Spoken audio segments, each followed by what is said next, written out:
Good morning everyone. आज 5 जुलाई 2022 है। दैनिक जागरण के राष्ट्रीय संस्करण का कंप्लीट न्यूज़ एनालिसिस करेंगे जो यूपीएससी, स्टेट पीसीएस या किसी भी वनडे एग्जाम के प्रीलिम्स, मेंस और इंटरव्यू तीनों ही पर्सपेक्टिव से इम्पॉर्टेंट होगा। आगे बढ़ने से पहले हमारे चैनल पर नए हैं तो सब्सक्राइब कर दें, अपने दोस्तों के साथ, कलीग के साथ इसे शेयर कर दें। कोई क्वेश्चन पूछना चाहते हैं, कोई सुझाव देना चाहते हैं, कमेंट सेक्शन में दे सकते हैं। वीडियो को निश्चित तौर पे लाइक कर लें और जिन लोगों ने टेलीग्राम चैनल को ज्वाइन नहीं किया है जाकर के ज्वाइन कर लीजिएगा। लिंक डिस्क्रिप्शन में मिल जाएगा या टेलीग्राम चैनल पे जाएंगे, विजडम एजुकेशन सर्च करेंगे, हमारा चैनल आपको वहाँ भी मिल जाएगा। वहाँ पे दैनिक जागरण के राष्ट्रीय संस्करण का पीडीएफ इस तरह से टिक करके मैं प्रोवाइड करता हूँ ताकि इम्पॉर्टेंट न्यूज़ को ज़रूर आप लोग पढ़ लें। चलिए डिस्कशन स्टार्ट करते हैं। फर्स्ट पेज पे ये न्यूज़ काफ़ी इम्पॉर्टेंट है। डिजिटल इंडिया 1 जुलाई 2015 को स्टार्ट हुआ था, 7 वर्ष कंप्लीट हो चुका है। तो 7 वर्ष कंप्लीट होने के उपलक्ष्य में पीएम मोदी का एक स्टेटमेंट है। पीएम मोदी ने डिजिटल इंडिया वीक 2022 की शुरुआत गुजरात में किया है। तो डिजिटल इंडिया के बारे में बेसिक इन्फॉर्मेशन हम लोग कलेक्ट करने का प्रयास करेंगे कि आखिर डिजिटल इंडिया योजना जो आई थी उसकी 7 वर्ष में क्या इम्पैक्ट हुआ, भारत के इकोनॉमी पे किस तरह से उन्होंने प्रभाव डाला है, या भारत को और बेहतर करने की दिशा में डिजिटल इंडिया का क्या योगदान रहा। इस आर्टिकल को अगर आप लोग पढ़िएगा तो इसमें कई सारा आपको इम्पॉर्टेंट इन्फॉर्मेशन मिल जाएगा जो एग्जाम पर्सपेक्टिव से इम्पॉर्टेंट होगा, और साथ ही साथ कुछ अन्य पर्सपेक्टिव पे भी हम लोग यहाँ पे डिस्कस करेंगे। डिजिटल इंडिया की शुरुआत 1 जुलाई 2015 को किया गया था। डिजिटल इंडिया का अगर आप लक्ष्य देखिए या ऑब्जेक्टिव देखिए तो डिजिटल इंडिया के बेसिकली 3 ऑब्जेक्टिव हैं। पहला ऑब्जेक्टिव है कि डिजिटल इंफ्रास्ट्रक्चर को डेवलप करना, और डिजिटल इंफ्रास्ट्रक्चर की मैं बात करूं तो जैसे फाइबर सिस्टम कहीं पे डेवलप करना, इंटरनेट कहीं पे पहुंचाना, ये सभी डिजिटल इंडिया का एक टारगेट था। ताकि आज के समय में आप देखिए अंडमान निकोबार द्वीप समूह पे भारत का इंटरनेट जा चुका, वहाँ पे फाइबर जा चुका, तो हर जगह भारत नेट के माध्यम से इंटरनेट पहुंचाने का काम सरकार कर रही है। और यह भी डिजिटल इंडिया योजना का जो पहला ऑब्जेक्टिव था। दूसरा ऑब्जेक्टिव था डिजिटल डिलीवरी करना, डिजिटल सुविधा देना, ई गवर्नेंस करना। नागरिकों को जितनी भी सुविधा हो सके सभी सुविधा कोशिश किया जाए कि उसको डिजिटल रूप से दिया जाए, उसको ऑनलाइन माध्यम से दिया जाए, ताकि बीच का बिचौलिया तंत्र समाप्त हो सके और नागरिकों को समय पे और तत्काल रूप से सरकार के द्वारा जो सेवा मिलती है वो सेवा नागरिकों तक पहुंच सके। ये दूसरा उद्देश्य था। और तीसरा उद्देश्य था डिजिटल एजुकेशन, डिजिटल शिक्षा। अधिक से अधिक लोग डिजिटल एजुकेशन प्राप्त कर सकें, अधिक से अधिक लोग ऑनलाइन जुड़ सके, अधिक से अधिक लोग सरकारी सेवाओं का लाभ ऑनलाइन माध्यम से ले सके। तो ये 3 ऑब्जेक्टिव के साथ डिजिटल इंडिया कार्यक्रम की शुरुआत 1 जुलाई 2015 को किया गया था। इस पे टेलीग्राम पे मैंने कुछ पिक्चर पोस्ट किया था, उसको आप लोग देख लीजिएगा। मिनिस्ट्री का कुछ डॉक्यूमेंट है या मिनिस्ट्री का कुछ पिक्चर है जो मिनिस्ट्री ने डाला था डिजिटल इंडिया के 7 वर्ष कंप्लीट होने पे। उसी का कुछ पार्ट मैं आपके साथ डिस्कस करता हूँ और साथ ही साथ इस न्यूज़ का कुछ समराइज पार्ट मैं आपके साथ डिस्कस करता हूँ। 1.33 अरब आधार पंजीकरण हुआ, 133 करोड़ आधार पंजीकरण भारत में हुआ है। यह अपने आप में एक इम्पॉर्टेंट अचीवमेंट भारत के लिए।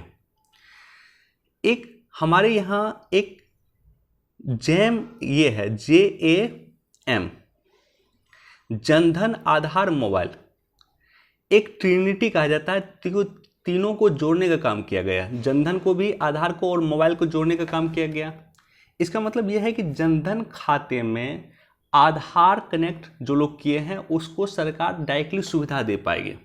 यानी सरकार जो है अपनी सुविधाओं गरीबों तक पहुंचानी चाहती है। गरीब के पास जनधन खाता है, तो ऐसी स्थिति में अगर कोई गरीब व्यक्ति, कोई व्यक्ति अगर आधार से अपने अकाउंट को रजिस्टर्ड करवाया हुआ, अपने बैंकिंग अकाउंट को आधार से जुड़ा हुआ है, तो सरकार की सुविधा उन्हें डायरेक्टली उनके अकाउंट तक पहुंच जाएगी। और आजकल हम लोग दिख रहे हैं डायरेक्ट बेनिफिशियरी ट्रांसफ़र, देखिए आप डीबीटी को देखिए, तो डीबीटी के माध्यम से सरकार सभी सुविधाएं ऑनलाइन दे रही हैं। और डीबीटी की प्राथमिक मांग ये होता है कि आपका जो अकाउंट है आपके बैंक अकाउंट मोबाइल से रजिस्टर्ड होना चाहिए और आधार से रजिस्टर्ड बेसिकली होना चाहिए।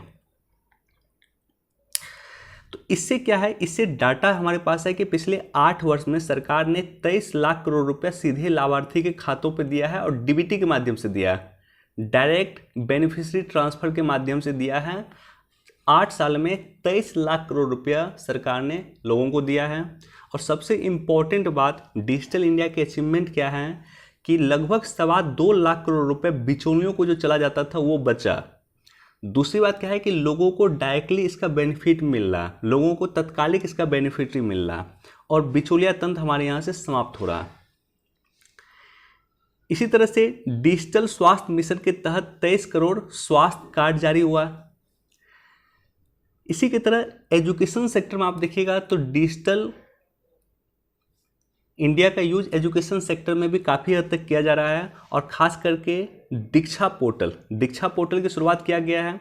एक नॉलेज शेयरिंग डिजिटल इंफ्रास्ट्रक्चर है और यह शिक्षकों के लिए राष्ट्रीय डिजिटल अवसंरचना के रूप में कार्य करता है। देश भर के सभी शिक्षक उन्नत डिजिटल तकनीक से लैस होंगे दीक्षा पोर्टल के द्वारा।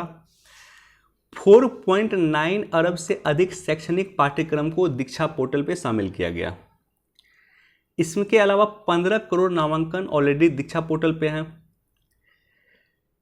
डिजिटल भुगतान यूपीआई पेमेंट आज के समय में काफ़ी प्रासंगिक है और विश्व के कुछ देशों को भी हम इसे डिस्ट्रीब्यूट कर रहे हैं। मसलन नेपाल को हम इसे दे रहे हैं और अन्य देशों से भी हमारी बातचीत चल रही है कि वो भी यूपीआई सिस्टम लेना चाहते हैं। यूपीआई के माध्यम से आज जो पेमेंट होता है भारत में प्रत्येक मिनट पे 1.3 लाख करोड़ 1.30 लाख पेमेंट होता है एक मिनट में। एक मिनट में 1,30,000 पेमेंट होता है इंडिया में डिजिटल पेमेंट। आप सोच कर देखिए यूपीआई के द्वारा। विश्व का 40% डिजिटल पेमेंट भारत में ही होता है, ये भी इंपॉर्टेंट है। इसके अलावा व्यवसाय के संचालन को आसान बनाया गया है। इलेक्ट्रॉनिक ग्राहक पहचान प्रणाली eKYC, इलेक्ट्रॉनिक दस्तावेज भंडारण प्रणाली डिजी लॉकर जिसे हम कहते हैं, उसके बाद ई-साइन व्यवसाय व उसके संचालन के लिए सुव्यवस्थित करने के लिए इसकी शुरुआत बेसिकली किया गया। इसके अलावा सिंगल विंडो सिस्टम को देखिए, जो सिंगल विंडो सिस्टम आज व्यवसाय को सुगम बनाने के लिए किया गया है, इनफैक्ट बिहार में भी किया गया है। तो सिंगल विंडो सिस्टम का मांग ही होता है कि सरकार एक पोर्टल बनाएगी और एक ही जगह सारे के सारे एक उद्योग को स्टार्ट करने के लिए जितना भी डॉक्यूमेंट की ज़रूरत होता है, चाहे वो इन्वायरमेंट क्लियरेंस हो, कोई भी परमिशन हो, जीएसटी हो या कुछ भी हो, उसको एक ही जगह एक ही पोर्टल पे सब उसको वहाँ से मिल जाएगा। तो सिंगल विंडो सिस्टम को लागू करने में भी डिजिटल इंडिया की काफ़ी महत्वपूर्ण भूमिका। इसके अलावा ई नेम पोर्टल देखिए, नेशनल एग्रीकल्चर मार्केट। आज हमारे मुजफ्फरपुर की लीची, बिहार के मुजफ्फरपुर की लीची जाता है लंदन चला जाता है, वहाँ तक ये पहुँच जाता है। तो ये कैसे पहुँचता है? ई नेम के द्वारा पहुँचता है। और ई नेम क्या है? ई नेम नेशनल एग्रीकल्चर मार्केट है जो ऑनलाइन मार्केट है, यानी ऑनलाइन मार्केट को क्रियान्वित करने में भी डिजिटल इंडिया की काफ़ी महत्वपूर्ण भूमिका रही है। And last but not the least, IR 4.0, चौथी औद्योगिक क्रांति 4.0। चौथी औद्योगिक क्रांति में ब्लॉकचेन टेक्नोलॉजी का पार्ट है। आपको याद होगा कुछ दिन पहले हमारे प्रधानमंत्री जी G7 की मीटिंग में पार्टिसिपेट करने के लिए जर्मनी गए थे और उन्होंने वहाँ पे स्टेटमेंट दिया था कि भारत चौथी औद्योगिक क्रांति में विश्व में महत्वपूर्ण भूमिका निभा रहा है। तो चौथी औद्योगिक क्रांति का पार्ट ब्लॉकचेन टेक्नोलॉजी है, रोबोटिक्स है, आर्टिफिशियल इंटेलिजेंस है। इसके अलावा भी कई सारा इसका पार्ट है, ऑगमेंटेड रियलिटी है, इंटरनेट ऑफ थिंग्स है। तो ये सब में इन सब को बेहतर करने के लिए या इन सब में महत्वपूर्ण भूमिका निभाने में डिजिटल इंडिया की काफ़ी महत्वपूर्ण भूमिका, राइट। तो इस तरह से डिजिटल इंडिया काफ़ी इम्पैक्टफुल है और इसको आप लोग देखिएगा, यहाँ पे पढ़िएगा तो कई सारा चीज़ की चर्चा यहाँ पे इस न्यूज़ में भी किया गया। बाकी और डिटेल के लिए टेलीग्राम पे देख लीजिएगा कुछ पॉइंट जो मिनिस्ट्री ने जारी किया है कि डिजिटल इंडिया के 7 वर्ष कंप्लीट होने पे क्या क्या अचीवमेंट है मंत्रालय के द्वारा जारी किया गया है, वो मैंने टेलीग्राम पे आपके साथ शेयर कर दिया।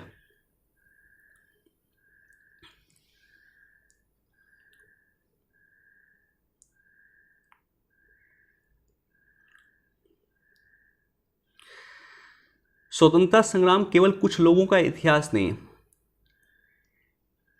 माननीय प्रधानमंत्री जी कल आंध्र प्रदेश के भीमावरम में स्वतंत्रता सेनानी अल्लूरी सीताराम राजू की कांस्य की प्रतिमा का आवरण किया है, राइट। तो उनके बारे में थोड़ा सा पढ़ लीजिएगा, उनकी 125वीं जयंती थी। अभी एक मूवी आया था RRR में जो है वो मूवी भी सीताराम राजू की जिंदगी पर बेस्ड मूवी था। तो बाकी इसको एक बार देख लीजिएगा।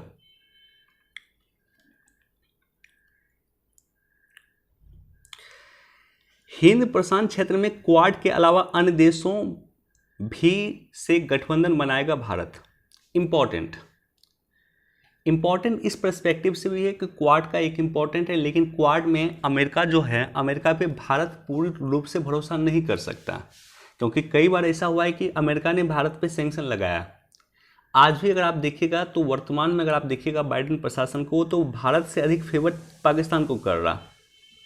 इस बात के पुख्ते सबूत मिले हैं, हम इस बात को देख रहे हैं। तो ऐसी स्थिति में भारत क्वाड पे पूरी तरह से डिपेंडेंट नहीं हो सकता है। इंडो पैसिफिक क्षेत्र के लिए, हिंद प्रशांत क्षेत्र के लिए पूरी तरह से क्वाड पे डिपेंडेंस नहीं रख सकता भारत। क्वाड क्या है, क्वाड का क्या ऑब्जेक्टिव है, क्वाड की शुरुआत क्यों किया गया है, एक सेपरेट वीडियो मैंने बनाया है, लिंक आपको डिस्क्रिप्शन में मिल जाएगा, या जाकर के देखिएगा प्लेलिस्ट में आपको मिल जाएगा। फॉरेन अफेयर्स के नाम से एक प्लेलिस्ट होगा, वहां पे आपको ये वीडियो मिल जाएगा। अब इसकी आवश्यकता क्यों है, क्योंकि पूरी तरह से हम रिलाई नहीं कर सकते अमेरिका पे, तो इसलिए भारत बातचीत कर रहा है। एक तरफ फ्रांस से बातचीत कर रहा है, दूसरी तरफ ऑस्ट्रेलिया से बातचीत कर रहा। तो फ्रांस और ऑस्ट्रेलिया के साथ हम एक अलग से ग्रुप बनाने की चर्चा कर रही हैं, और साथ ही साथ इंडोनेशिया से भी हमारा इस तरह का बातचीत चल रहा। तो देखते हैं इस पर क्या होता है, लेकिन इम्पॉर्टेंट है, ये भी इम्पॉर्टेंट स्टेप भारत के दृष्टिकोण से है। एक बार इसको भी पढ़ लीजिएगा। संसदीय समिति की रिपोर्ट में कोचिंग संस्थानों के बारे में कुछ जिक्र है, तो एक बार देख लीजिएगा। सेंट्रल विस्टा प्रोजेक्ट के बारे में ऑलरेडी हम लोगों ने कई बार डिस्कस किया है। सेंट्रल विस्टा प्रोजेक्ट क्या है बेसिकली, तो आप देखेंगे दिल्ली में कि राष्ट्रपति भवन से जो इंडिया गेट है, लगभग 2 किलोमीटर के आसपास के क्षेत्र हैं, उसके चारों ओर नहीं, दोनों ओर बोलूँगा, दोनों ओर कई सारा बिल्डिंग है जो गवर्नमेंट ऑफ इंडिया की बिल्डिंग है। तो इस बिल्डिंग को नए सिरे से बनाने के लिए ही सेंट्रल विस्टा प्रोजेक्ट लाया गया, और साथ ही साथ इसमें संसद भवन का बिल्डिंग है, उसको भी रिकंस्ट्रक्ट किया जा रहा। तो इसी का पार्ट है सेंट्रल विस्टा प्रोजेक्ट।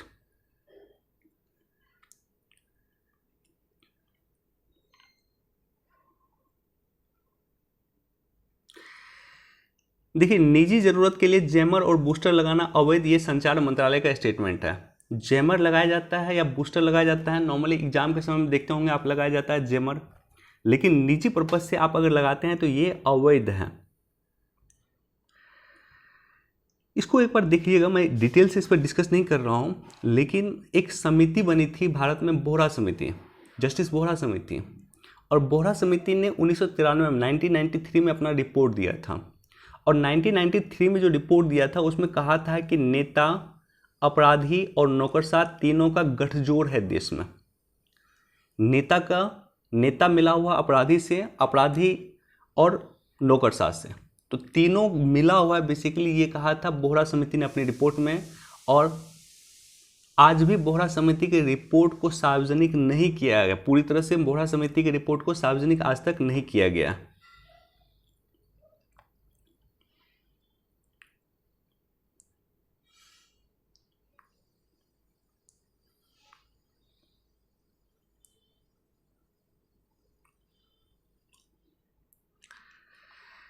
अमूल्य विरासत के इकोसिस्टम को समृद्ध करेंगे विज्ञान और तकनीक। देश में जो हमारे इकोसिस्टम है या अमूल्य इकोसिस्टम है, उसको विज्ञान और तकनीक उसको समृद्ध करने का प्रयास करेगा या समृद्ध करेगा। तो इसको एक बार आप लोग देख लीजिएगा।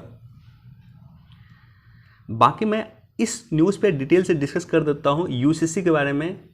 ऑलरेडी यूसीसी के बारे में कई बार हमने चर्चा किया है, लेकिन कई सारे नए लोग यहाँ पे जुड़े हुए हैं, तो मैं एक बार डिटेल से डिस्कस कर देता हूँ। ये टॉपिक इम्पॉर्टेंट है एग्जाम पर्सपेक्टिव से। क्यों इम्पॉर्टेंट है? क्योंकि अभी उत्तराखंड में यूसीसी लागू होने वाला है, और जस्टिस रंजना देसाई की अध्यक्षता में उत्तराखंड सरकार ने एक समिति बनाया है जो ये बात देखेगी कि किस तरह से उत्तराखंड में यूसीसी लागू किया जाए। यूसीसी मतलब होता है यूनिफॉर्म सिविल कोड, समान नागरिक संहिता। भारतीय संविधान के आर्टिकल भाग 4 राज्य के नीति निर्देशक तत्व के अधीन आर्टिकल 44 अनुच्छेद 44 में समान नागरिक संहिता की चर्चा है। समान नागरिक संहिता मतलब होता है कि हर व्यक्ति के लिए सेम कानून होगा।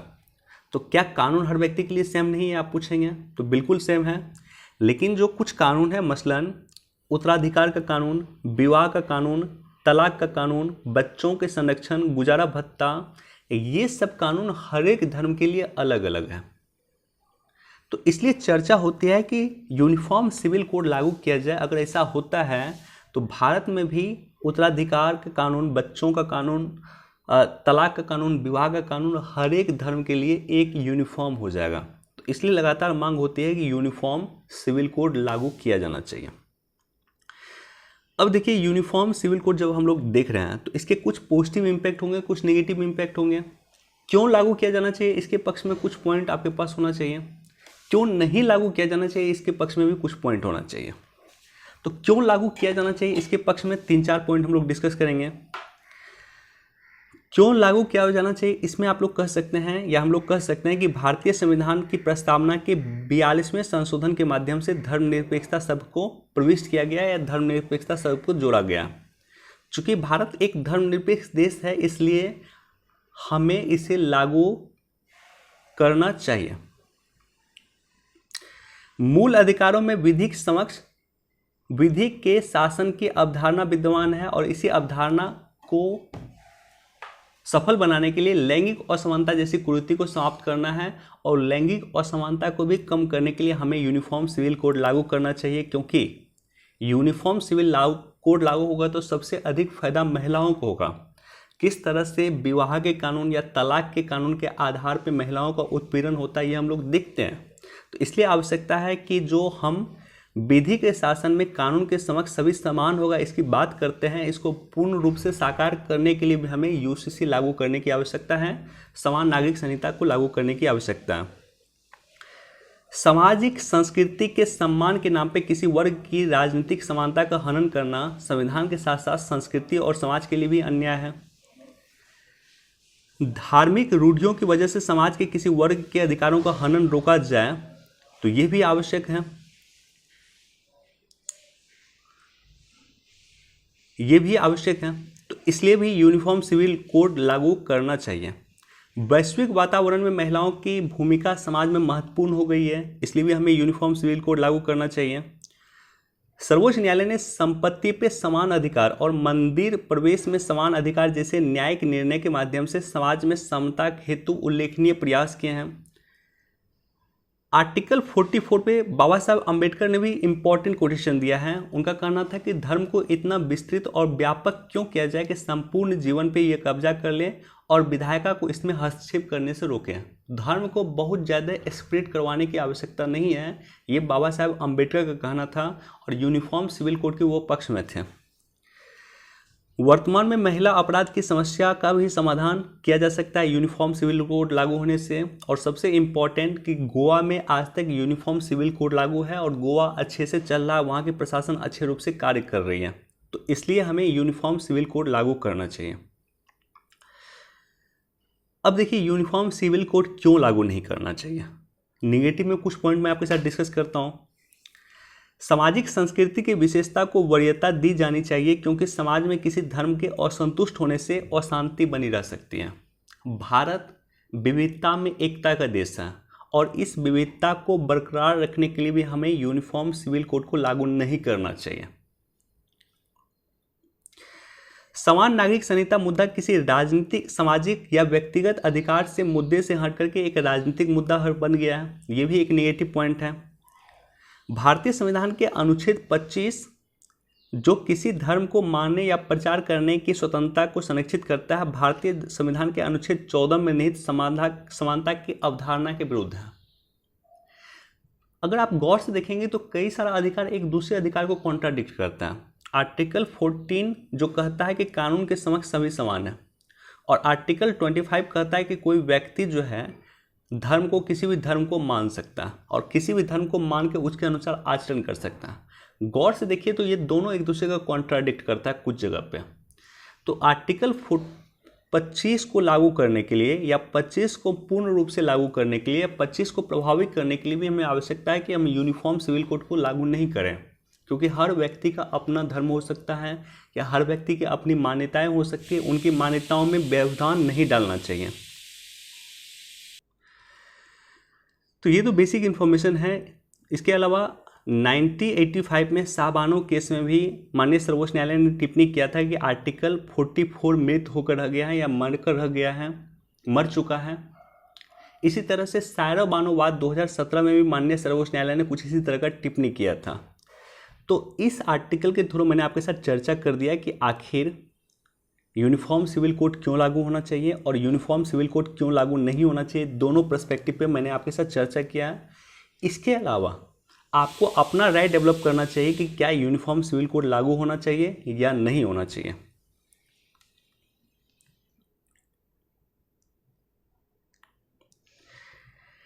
टीबी की रोकथाम के लिए बीसीजी के बूस्टर डोज का अध्ययन की तैयारी है। टीबी के लिए एक टीका दिया जाता है, बीसीजी का टीका दिया जाता है और बीसीजी को टीका का जो पूरा नाम है वो है बेसिल कैलमेट गुएरिन। इस टीके ने 100 वर्ष कंप्लीट कर लिया है। आज से 100 वर्ष पहले इस टीके का खोज हुआ था, उस समय से दिया जा रहा है। प्रत्येक वर्ष टीबी जो है वो टीबी डे मनाया जाता है 24 मार्च को। 24 मार्च को प्रत्येक वर्ष मनाया जाता है और इस बार का जो थीम था वो था इन्वेस्ट टू एंड टीबी। तो इस वर्ष 2022 का थीम था इन्वेस्ट टू एंड टीबी। 24 मार्च को यह मनाया जाता है।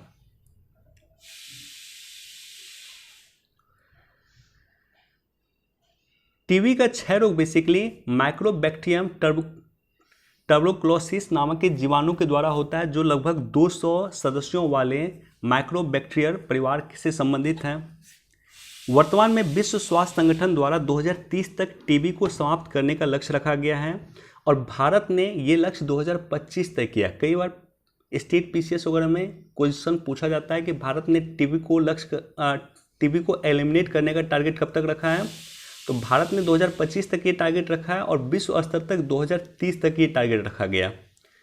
WHO का टारगेट 2030 तक टीबी को एलिमिनेट करना है, भारत का टारगेट 2025 तक इसे एलिमिनेट करना है। इसके अलावा हेल्थ मिनिस्ट्री के द्वारा प्रत्येक वर्ष इंडिया टीबी रिपोर्ट 2022 जारी किया गया है इस बार, और ये लगभग प्रत्येक वर्ष इस तरह का रिपोर्ट जारी किया जाता है। अब सबसे इम्पोर्टेंट कि सरकार ने टीबी को खत्म करने के लिए क्या क्या प्रयास किए हैं। तो सरकार ने कई प्रयास किए हैं, लेकिन कुछ इंपॉर्टेंट प्रयास मैं आपके साथ डिस्कस करना चाहता हूँ। एक तो है कि नेशनल टीबी प्रोग्राम सरकार ने शुरुआत किया था 1962 में और इसी के तहत सरकार बीसीजी नामक टीका देती थी टीबी को रोकथाम के लिए। इसके अलावा 1993 में राष्ट्रीय टीबी कार्यक्रम को संशोधित करके revise national TB control program RNTCP को लागू किया गया था। RNTCP द्वारा वर्ष 2025 तक भारत में टीबी कार्यक्रम और उन्मूलन के लिए 6 रोग वर्ष 2017 से 25 के लिए राष्ट्रीय रणनीतिक योजना को जारी किया गया है। इसके अलावा अगर हाल के प्रयास को आप देखेंगे तो सरकार ने निक्षेप पोर्टल शुरू किया। निक्षेप पोर्टल, ये क्वेश्चन इंपॉर्टेंट है, ये क्वेश्चन पीटी में मैंने देखा है, पूछा है रिसेंट ईयर में। तो निक्षेप पोर्टल बेसिकली सरकार ने शुरू किया है और इसके माध्यम से निक्षेप पोर्टल भी शुरू किया और निक्षेप पोषण योजना भी शुरू किया, दोनों चीज़ शुरू किया। तो निक्षेप पोषण योजना के माध्यम से टीबी रोगियों को उसके पोषण के लिए वित्तीय सहायता देती है, यानी टीबी रोग की क्या खाएंगे उसके लिए सरकार उनको सरकारी मदद करती है और निक्षेप पोर्टल पे ये सारा का सारा इन्फॉर्मेशन बेसिकली होता है। इसके अलावा 2019 में सरकार ने टीबी हारेगा देश जीतेगा अभियान की शुरुआत किया है और इसके अलावा एक और रिसेंट डेवलपमेंट सरकार ने किया है, वो किया है कि सरकार एक स्वास्थ्य कार्यक्रम के जरिए जन भागीदारी बढ़ाने हेतु एक मुहिम शुरू किया है जहां लोग टीबी के रोगी को गोद ले सकेंगे। तो ये जन भागीदारी द्वारा टीबी को समाप्ति का सरकार का प्रयास है, जहां लोग टीबी के पेशेंट को गोद लेंगे और उनका टीबी समाप्त करने में मदद करेंगे।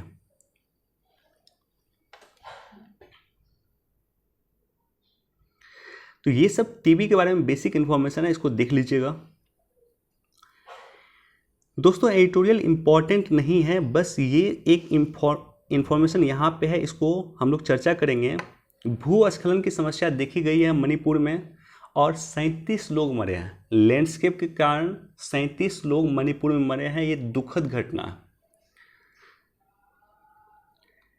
इस एडिटोरियल को एक बार पढ़ सकते हैं, बहुत इंपॉर्टेंट मुझे दिखा नहीं है, लेकिन आप लोग पढ़ना चाहते हैं तो इसको आप लोग पढ़ लीजिएगा।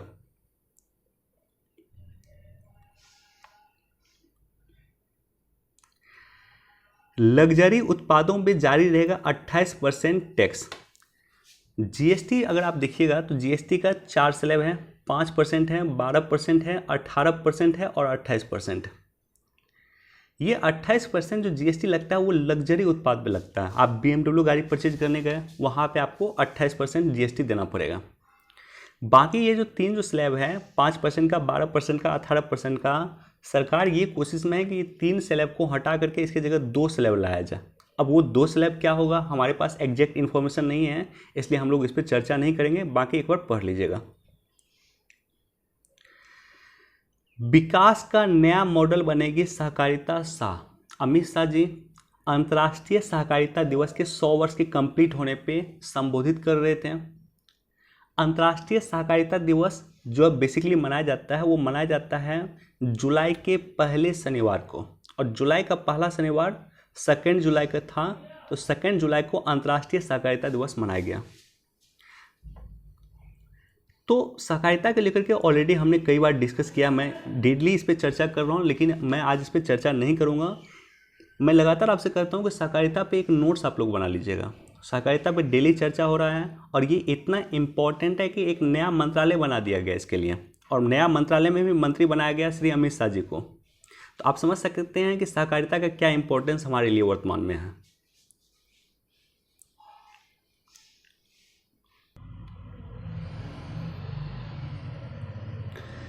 गुजरात स्टार्टअप इकोसिस्टम में सबसे आगे, ये टेलीग्राम पे मैं पोस्ट कर दूंगा इसका जो भी इन्फॉर्मेशन होगा। तो गुजरात स्टार्टअप इकोसिस्टम में देश में सबसे आगे है, टेलीग्राम पे मैं इस पर पोस्ट कर दूंगा।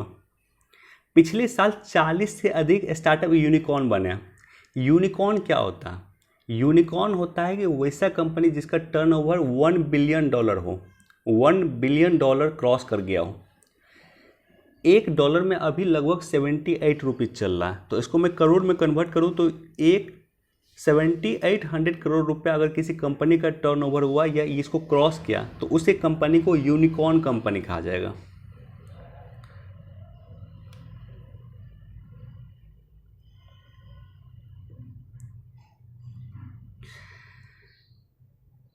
सेशल्स के राष्ट्रीय परेड पर तिरंगा लहराया। सेशल्स एक द्वीपीय देश है, हिंद महासागर का एक द्वीपीय देश है। सेशल्स की राजधानी पोर्ट विक्टोरिया है, और सेशल्स में जो वहाँ पे लोग हैं, कई सारे लोग इंडियन मूल के वहाँ पे सेशल्स में। सेशल्स के साथ भारत लामित्या एक्सरसाइज करता है। लामित्या एक्सरसाइज सेशल्स के साथ भारत करता है, जो मिलिट्री एक्सरसाइज है। तो इस पे भी, लामित्या पे भी कई बार क्वेश्चन मैंने देखा है पूछते हुए स्टेट पीसेस वगैरह में। खुफिया नज़र रखने को अपने करोड़ों नागरिकों का डाटा चुरा रहा है चीन अपने नागरिकों का डाटा चुरा रहा है और साथ ही साथ विदेश के नागरिकों का डाटा भी कलेक्ट कर रहा है। इसलिए भारत सरकार ने डाटा प्रोटेक्शन बिल 2018 लाया था, लेकिन अनफॉर्चुनेट है जस्टिस BN श्रीकृष्णा समिति की सिफारिश पे जो डाटा प्रोटेक्शन बिल सरकार लेकर आई थी 2018 में, आज तक वो पारित नहीं हुआ है। संसदीय समिति के पास आज भी वो विचाराधीन है।